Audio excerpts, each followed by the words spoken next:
With the end of Dragon Ball Super's manga with Chapter 42 and the Tournament of Power, we can finally look at all of the differences between Super's anime and manga thus far. I wanted to give a huge shout out to Anti-Metaman over on Twitter for his Kaizenshuu post. I'm going to leave a link in the description below to his Twitter account as well as to the Kaizenshuu post so that way you guys can check it out. I highly recommend it because it's a great read. Number 1.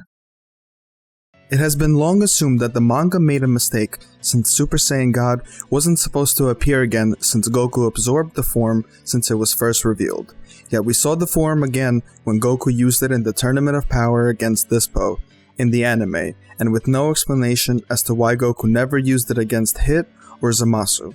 The transformation just appeared out of nowhere, and the explanation of the anime was the same as it was for the mangas, to conserve energy and stamina. Later, in the Tournament of Power, Goku eventually transformed into Super Saiyan Blue. In the manga, Vegeta also used Super Saiyan God against Black, and from this interview it is now clear that Toriyama supervised and approved Vegeta's returning into Super Saiyan God. In fact, in the upcoming Dragon Ball Super movie Broly, Super Saiyan God Vegeta will be making an appearance for the first time in an animated form. So why hasn't Vegeta used this form before? As in the anime, during the Tournament of Power, Whis states the same thing he did in the manga, that using Super Saiyan God form before Super Saiyan Blue conserves stamina and allows the user to use the full power of Super Saiyan Blue in short bursts. When we were first introduced to Super Saiyan God, we thought it was a temporary transformation that Goku could not access anymore and that he had absorbed the powers of Super Saiyan God into his body and into his base form.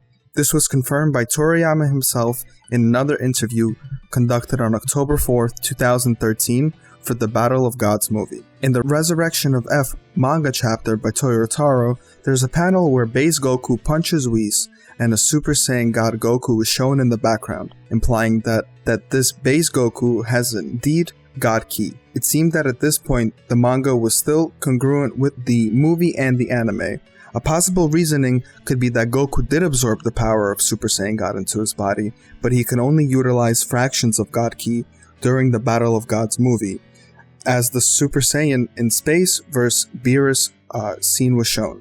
Additionally, in base form, that uses only a fraction of God Ki could be used. This was when the two base theory throughout the fandom was formed.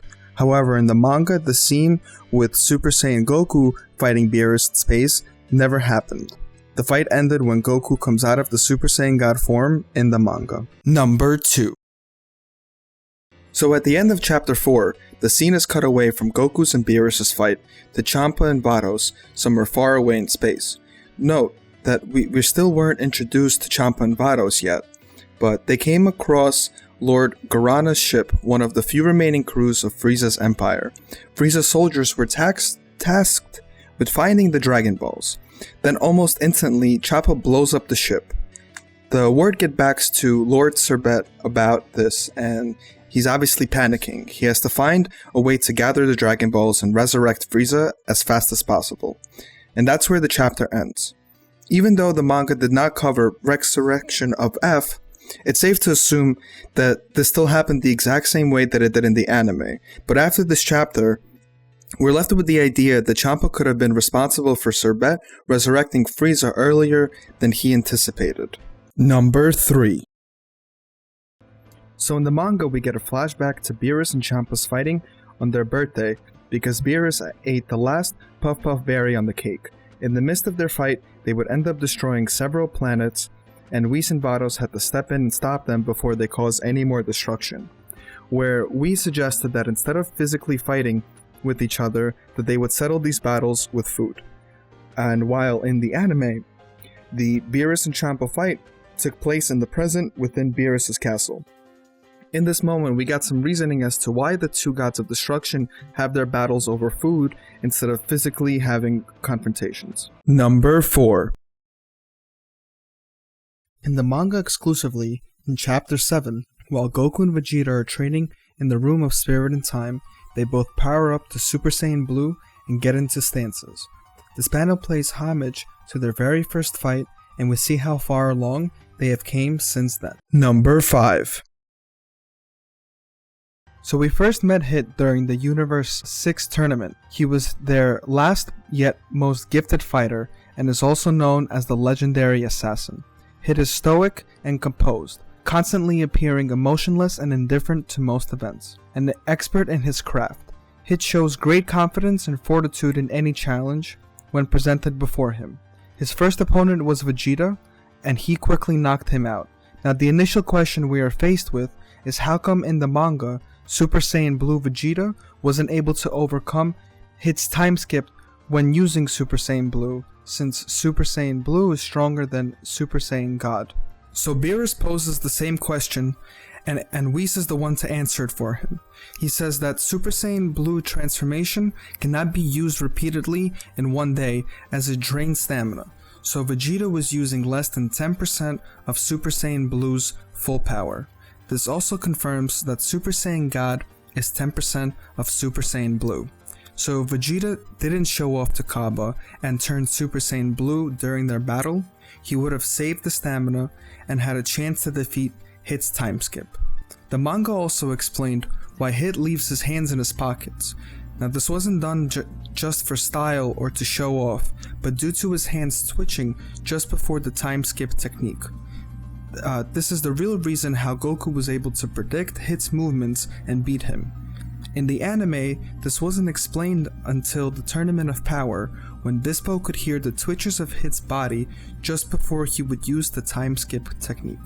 So if it's the same concept, why is it explained so much later? It becomes clear that the anime began incorporating details from the manga in later episodes. So this also makes the anime seem like it's catching up to the manga.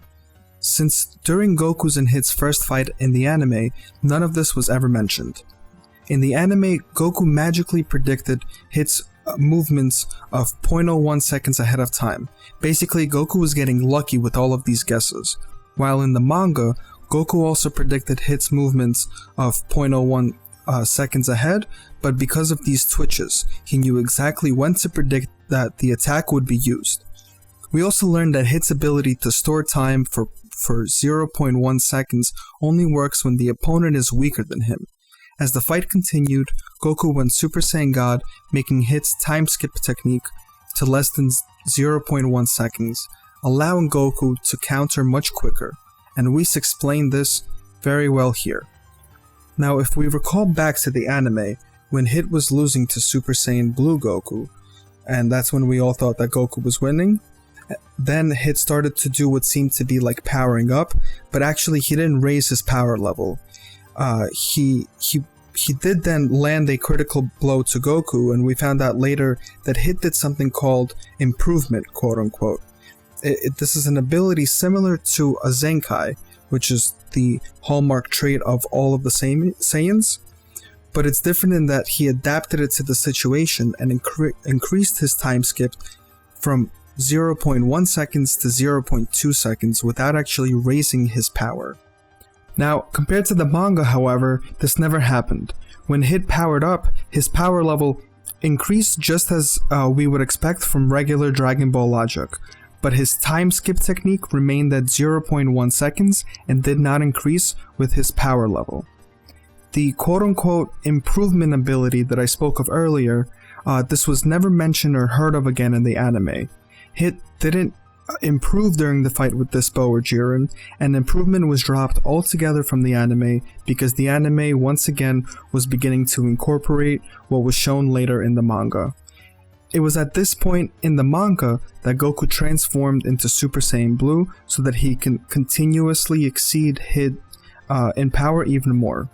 Therefore, Hit could not freeze him at all. In the anime, Goku used Kaioken on top of Super Saiyan Blue instead. It was explained that 10 times Kaioken was enough to make Goku move faster than Hit's time skip, but this actually made no sense since Hit's ability is time skip, not time lag. Therefore, moving faster cannot overcome the time skip. It can only be overcome by increasing one's power above Hit.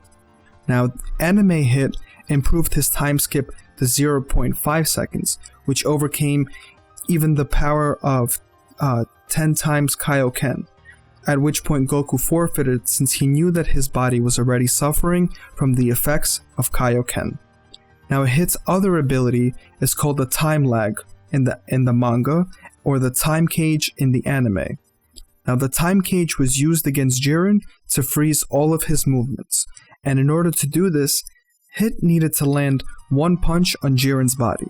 Essentially, Hit's idea was to throw Jiren out of the ring, but Jiren overwhelmed Hit's time lag and him. And according to Vados, Jiren was so strong that he would transcend time itself.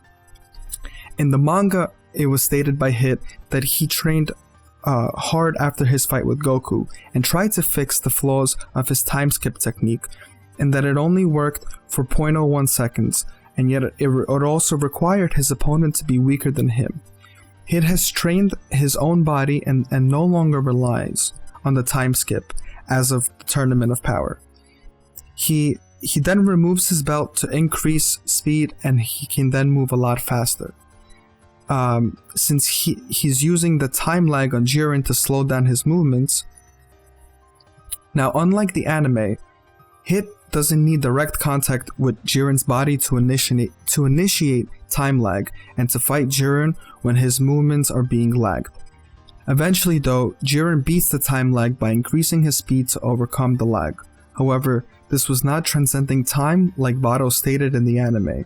This minor details becomes a major difference to explain how time lag works. Number 6.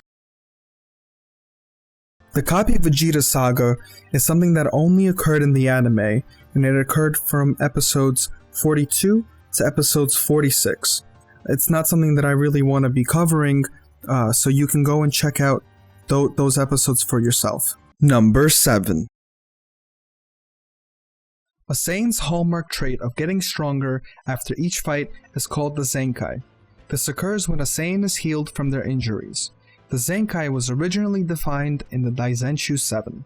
In Dragon Ball Super, Black's Zenkais, however, were different because he got stronger during the fight after taking damage. This is quite different from the Zenkais that we have known and grown to understand from Dragon Ball Z. Usually a Saiyan has to be healed after taking damage or being near the brink of death. A Saiyan doesn't just get stronger from the damage alone. Number 8. So the manga was criticized for making Merge Zamasu very weak compared to how he was in the anime. In the manga, Vegito Blue was stated saying that he could wipe out all traces of Merge Zamasu before he could regenerate himself again, implying that he could have beat him even though Merge Zamasu was immortal. Vegito was effortlessly winning the battle, and he was going to defeat Merge Zamasu, but he defused just before he could finish him with his final Kamehameha wave. In addition, we see that from this interview, Toriyama said that while Merge Zamasu was very strong, 2 Super Saiyan Blues were enough to take him out. And in fact, it was Toyotaro's idea to use fusion in the first place, and he convinced Toriyama to do it in order for fan service.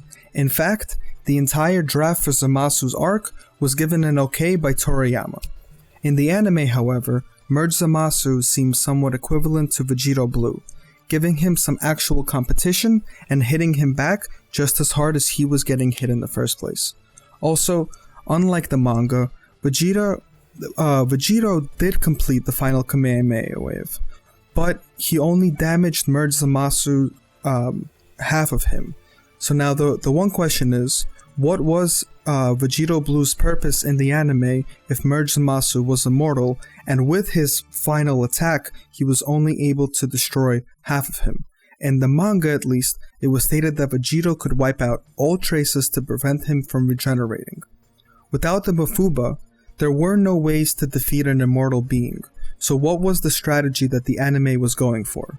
Ultimately, the fusion would have ran out before Vegito could have destroyed Merge Zamasu.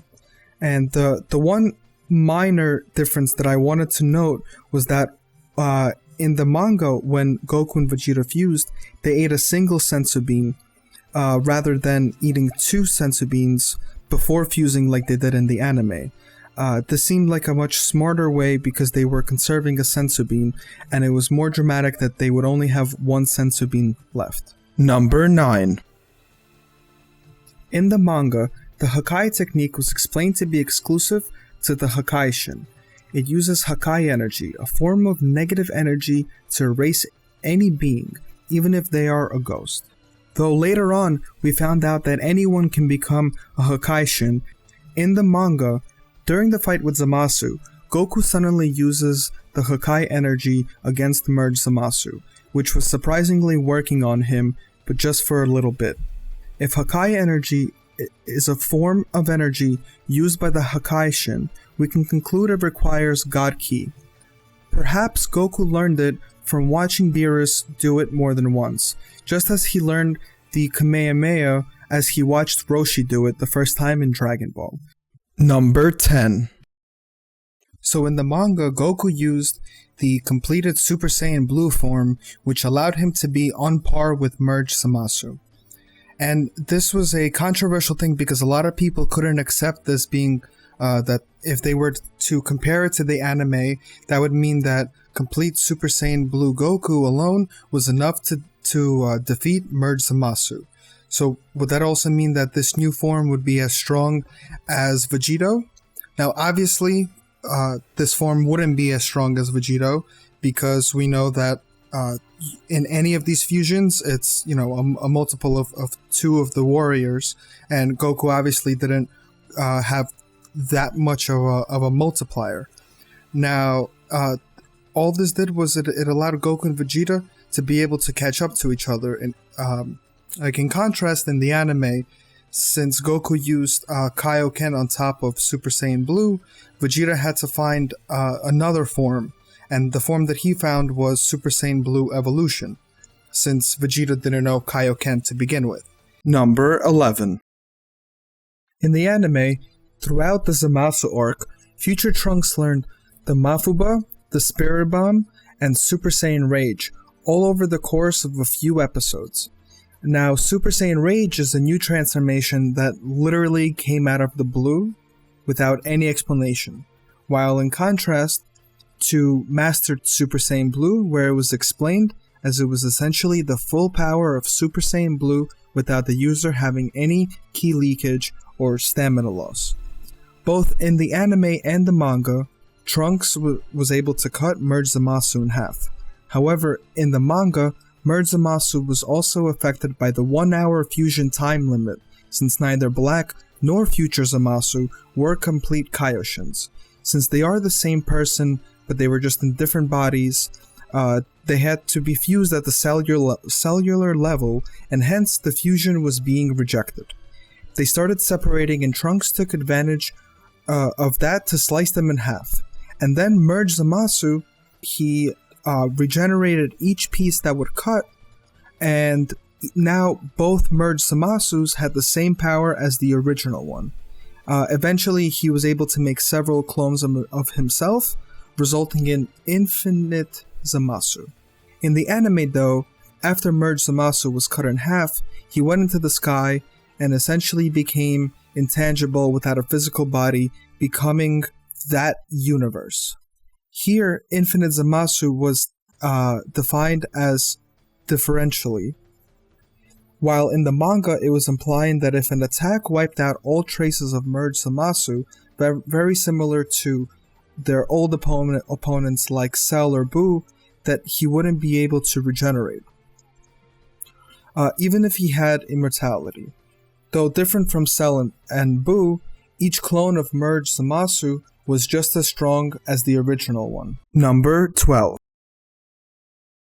So in this next part, in anime episodes 69 through 76, it was a bunch of filler, including Goku versus Ariel, the Universe 6 and 7 baseball game, round 2 and 3 of Goku vs. Hit, then the Great Saiyaman movie, and also Goku and Krillin train with Master Roshi again. And so I don't make this video any longer. If you want to go and check these out, you could. It would be episodes 69 through 76. But like I said, that none of these are included in the manga, it's only anime specific. Number 13. So in manga chapter 27, the scene opens up to Vegeta continuing his training with Whis. Whis comments on the fact that he's improved with his attacks because they were becoming sharper. Beerus is also observing Vegeta's training, mentioning that he's even more involved in it than he usually is. And the Oracle Fish explains to him it's probably because Goku was more powerful than him during their recent battle with the Zamasus. Beerus gets bored and decides to take a nap, but before he does, he tells the Oracle Fish that his prophecy of Goku and Vegeta being his biggest rivals was greatly exaggerated. Yet, the Oracle Fish responds back saying that they will indeed be his biggest rivals one day. Of course, this greatly aggravated Beerus to the point that he challenged Vegeta to a fight. And obviously, Vegeta accepted. He starts the fight by transforming right into Super Saiyan Blue, but he quickly realizes that he's outmatched and can't land a single hit. Beerus throws him into the water, but when Vegeta emerges, he's not like his usual self. He's calm and he's trying to focus his ki, and thus he's able to achieve the same perfected Super Saiyan Blue form that Goku used against Fusamasu. With this new form, he was able to significantly add more pressure on Beerus, causing him to get even more annoyed with the situation. Yet Whis mentions that Beerus is still just toying with Vegeta. Vegeta finally managed to land a punch, but it barely did anything to Beerus except piss him off. Beerus responds back with a giant blast, and as the smoke clears, he's on top of Vegeta, whose face is in the dirt. Whis goes over to Vegeta saying that he shouldn't feel down. He did very well, but he's still thinking first and moving later. Once he masters letting every part of his body act alone, he'll stop limiting himself. Vegeta ends up going back to Earth to be with Bulma before she gives birth. And on being returned back to Earth with Whis then takes Goku back with him for his own training.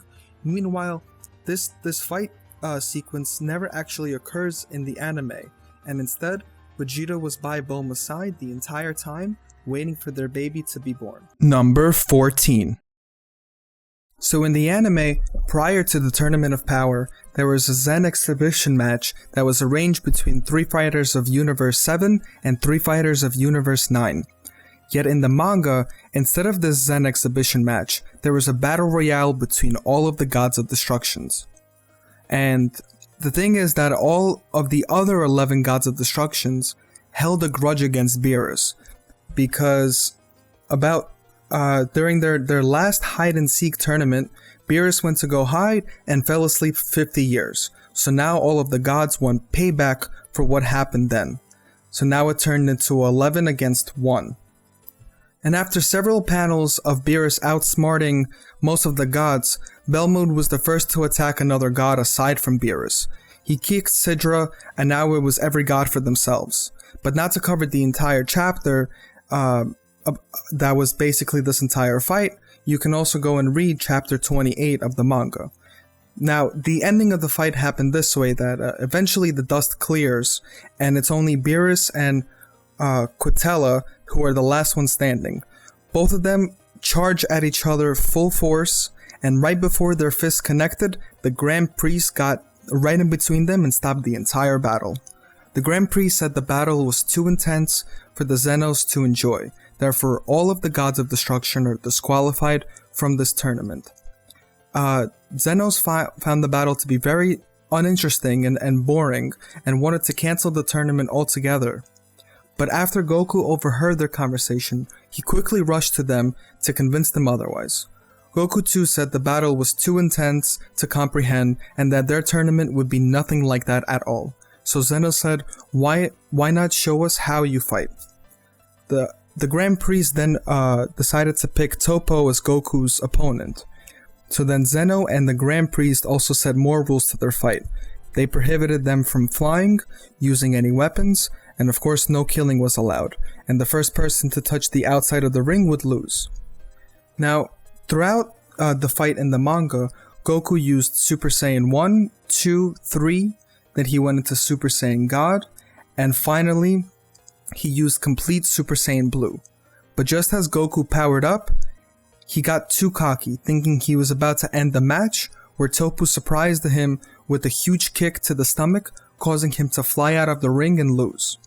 While in the anime, the end result of the fight was inconclusive, because just as the two were powering up even more, the Grand Priest stopped the fight entirely, and then they decided to hold the Tournament of Power. Number 15. In both the anime and the manga, Kale is shown to be a shy, closed-off girl. She either doesn't like violence or doesn't know how to fight in her present state, and yet she loves Caulifla like a sister, and would do anything to receive praise from her. In the anime, Kale showcases her true power as a Berserk Super Saiyan before the Tournament of Power. While during the tournament, she literally becomes a human punching bag for her opponents. And after that, she's able to go back into the Berserker form and was even easily able to overpower Super Saiyan Blue Goku and even walk right through his Kamehameha. However, in the manga, they expand on her story more.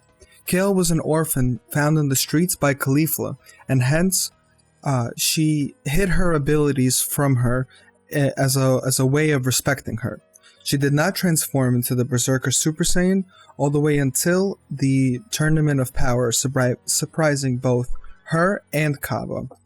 As a base Saiyan, she was already stronger and faster than Super Saiyan Caulifla, and this was stated by Golden Frieza when he took a hit right from Kale, saying that it hurt more than Caulifla's. After she turned Berserker, she easily overpowers Golden Frieza and breaks the guard of Super Saiyan Blue Goku. She even beats Anizawa with one kick, whereas in the anime, it took 5 of Universe 7's characters using their final attacks, and it still wasn't enough to defeat them. Yet unlike the anime, Kale's Berserker form wasn't invincible. Vegeta goes on to mention, saying that brute power isn't everything, and that Kale's moves are predictable. It took 5 Pride Troopers to defeat Berserker Kale, and that's because they were using teamwork. We even learned that Kale might be the legendary Super Saiyan of Universe 6 that appears every 1,000 years, the same story that we're told about our legendary Super Saiyan in Universe 7. In the manga, Caulifla fused with Kale due to an emergency in order to control Kale in her Berserker form and prevent her from destroying herself. Just like in the anime, they fused as Super Saiyans. However, unlike the anime, the resulting fusion was a Super Saiyan Kefla, and not a base Kefla. In fact, it was the Elder Kaioshin who told Goku, since Dragon Ball Z, not to fuse as Super Saiyans, because when that happens, it overstresses the body and it shortens the lifespan of the fusion. This is because the fused entity cannot power down from the Super Saiyan state, and this is also why when Black and Zamasu fused into Merge Zamasu, Black was already in Super Saiyan Rose, so Merge Zamasu was permanently in that transformed state. The anime, however, contradicts what the Elder Kaioshin stated long ago. In chapter 39 of the manga, Toyotaro literally stunned the entire community. We see that Roshi is demonstrating one last lesson for his star pupil. Now to the fans, it almost seemed as if Roshi, even for an instant, was using Ultra Instinct. But we find out later that in reality, he was not. Instead, it was from all of his wisdom and mastery of martial arts, he was able to create something similar in order to show Goku what he has to do. We said it himself that Roshi's he's using similar principles, but it is a far cry from Ultra Instinct. But given that Roshi is hundreds of years old and has studied martial arts under Mutaito, he has this understanding of these of the mastery of martial arts. Now, this concept of reacting, moving instinctively, and anticipating or predicting your opponent's movements is not new in martial arts. The Japanese actually call it mushin, and it's a state of mind that is achieved after years of practice by the top grandmasters. Roshi had zero chance against Jiren, and we all knew this. Roshi wasn't moving any faster than Jiren. He was just able to dodge his punches. He was able to anticipate and predict the punch, moving out of the way before the punch was even thrown. At the same time, Jiren in reality was fighting a fly. He would have been disqualified if he would have killed Roshi, so thus he had to barely use an ounce of his power. Now, ki suppression has been prevalent since early Dragon Ball. If one suppresses their ki to the power level of 1, they can even be harmed by bullets. Whis has also been shown to hold the wings of a bee and show how he can control his strength. Now, we also know that Goku isn't Superman, and he doesn't have permanent super strength. Rather, he can increase and or decrease his ki at will, which is how he can eat with chopsticks without breaking them, or hug his wife, or do normal everyday people things, and then also go out and be Goku. In the end, Jiren karate chops Roshi and knocks him out of the ring. But the entire purpose of what Roshi was demonstrating, and obviously much to everyone else's shock, such as Beerus, Whis, and Goku's, was what a person can do against someone more powerful without gaining any more power. Goku learned to minimize unnecessary movement from trying to catch Korin, and also from Mr. Popo when moving without making a noise with a bell attached to his clothes. This is part of being quiet as the sky but faster than lightning. The manga went way out of its way to remind the fans all of the direct quotes from Goku's early on teachers, these fundamentals that made him who he is today. They've just been lost because Goku had to continuously surpass his limits through power alone. Now in Dragon Ball Z, Goku needed to close this power gap between him and his enemies, because without more power, without more strength, he wouldn't be able to do any damage to his foes, regardless of how well he knew martial arts. This is why Dragon Ball Z was mostly based on the Super Saiyan transformations, and yes, even power levels.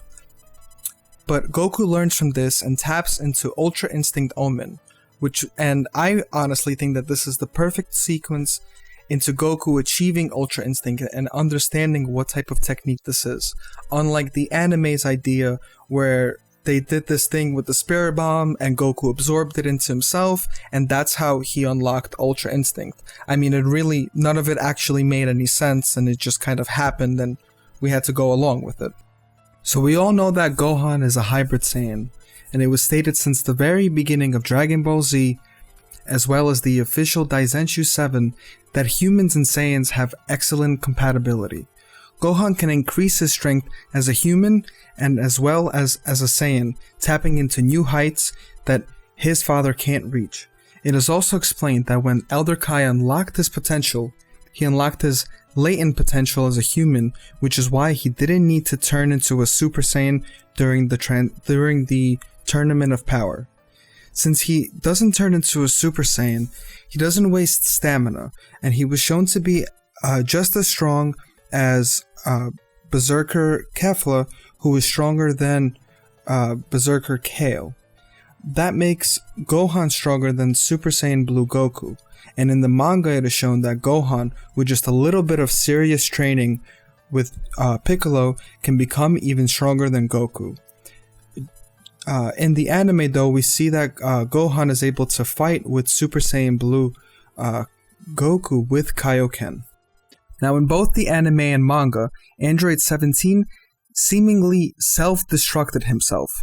However, in the manga, it was outright explained prior to this happening that Android 17 doesn't have this ability anymore, even if he wanted to, since back in Dragon Ball Z, Krillin made a wish to remove the bombs from the androids. Therefore, this entire ploy was all a tactic to fool the others and hide Android 17 until the end. Since Android 17 does not emit any ki energy, he can't be detected. Rather, his energy comes from this unlimited battery since he's an android. This does not contradict anything to the prior manga material though, and it's also explained why the Grand Priest, who announced that Android 17 is gone, both in the anime and in the manga, was unaware that he was still present, due to him not being able to sense his ki either. In the anime though, Android 17 survives his own self-destruction out of sheer luck. But in conclusion, the anime and manga each have their own unique story elements that we either loved or hated or didn't really understand based on all of this evidence. The manga has less inconsistencies than the anime though. Toriyama works very closely with Toyotaro, reviewing each chapter and all of these little details, and I hope that this video was able to clear up any of the misinformation. Now if you agree or disagree with any of these points, please feel free to comment below. And also, tell me, did you like the anime more than the manga, or did you like the manga more than the anime? What do you consider canon, or do you even care about what's canon anymore? Do you use both details from the anime and manga to create your own headcanon in order to understand and find a explanation to things? And lastly, do you think in the future the anime will be more based off of the manga, just like Dragon Ball Z was? Let me know in the comments below, and I'll see you guys in the next video.